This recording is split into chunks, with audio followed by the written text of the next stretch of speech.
اعوذ باللہ من الشیطان الرجیم بسم اللہ الرحمن الرحیم۔ السلام علیکم۔ آج کا ہمارا سبق ہے پنجم کلمہ، پانچواں کلمہ یعنی پنجم کلمہ استغفار۔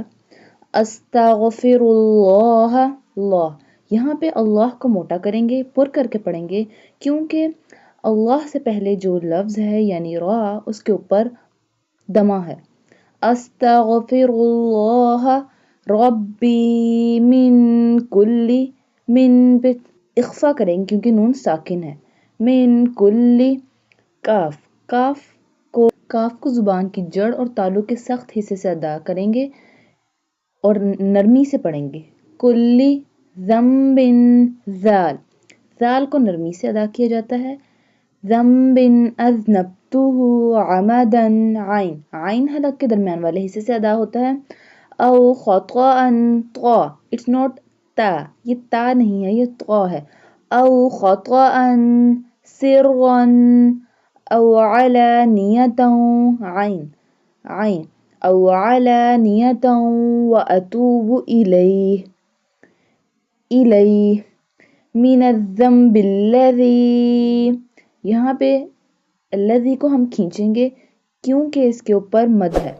من الذنب الذی، ذنب نون کے اوپر یہاں نظر آ رہا ہوگا آپ کو چھوٹی سی میم ہے، اس لیے یہاں پہ نون کی جگہ میم پڑھیں گے۔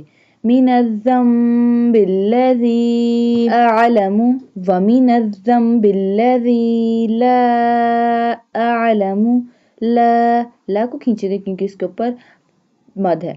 لا اعلم انک، ان نون کے اوپر تشدید ہے، یہاں پہ غنہ کریں گے۔ انک انت علام الغیوب وستار العیوب، اب یہاں پہ تا ہے نوٹ تا، اٹس تا۔ وستار العیوب وغفار الذنوب ولا حول، ہا حلق کے درمیان والے حصے سے ادا ہوتا ہے۔ ولا قوت، قاف دو نقطے والے کاف کو ہمیشہ پر پڑھا جاتا ہے یعنی موٹا پڑھا جاتا ہے، زبان کی جڑ اور تالو کے نرم حصے سے ادا کیا جاتا ہے۔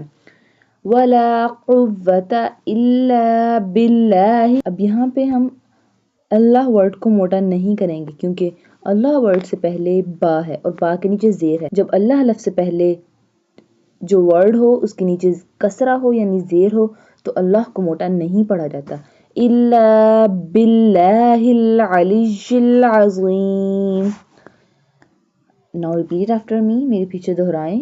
استغفر اللہ ربی من کل ذنب اذنبتہ عمدا او خطأ سرا او علانیتا واتوب الیہ، من الذنب الذی اعلم ومن الذنب الذی لا اعلم، انک غنہ کرنا ہے، انک انت اخفا کرنا ہے، نون ساکن ہے، انت علام الغیوب وستار العیوب وغفار الذنوب ولا حول ولا قوة الا باللہ العلی العظیم۔ آج کے لیے ہمارا سبق اتنا کافی ہے، انشاءاللہ آپ سے ملتے ہیں نیکسٹ ویڈیو میں۔ اللہ حافظ۔